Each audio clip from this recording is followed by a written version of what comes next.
စားပွဲဆောင်ပြည့်တဲ့များမင်္ဂလာပါခင်ဗျဒီနေ့ကတော့ချင်းချင်းဆက်ဆက်ရှောက်တီးတုပ်လေးတုပ်ပြသွားမှာဖြစ်တဲ့အတွက်ဗီဒီယိုလေးကိုအစုံတိကြည့်ပေးကြပါဦးခင်ဗျရှောက်တီးတစ်လုံးကိုခွန်လွှာပြီးခုလိုမျိုးတွေလုပ်ထားရပါမယ်ရှောက်တီးတုပ်အတွက်ပါဝင်ပစ္စည်းတွေကတော့ကျက်သွန်ဒီဥကြီးတစ်လုံးကိုခုလိုမျိုးလေးပပလှီးထားရပါမယ်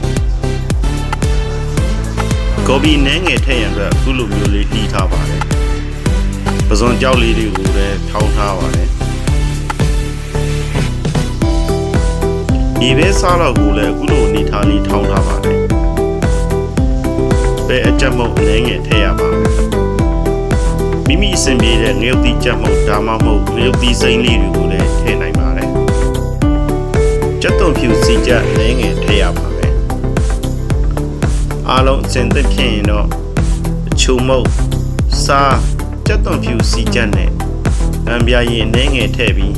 အရသာသမသွားအောင်ခုလိုမျိုးလေးနေပေးရပါမယ်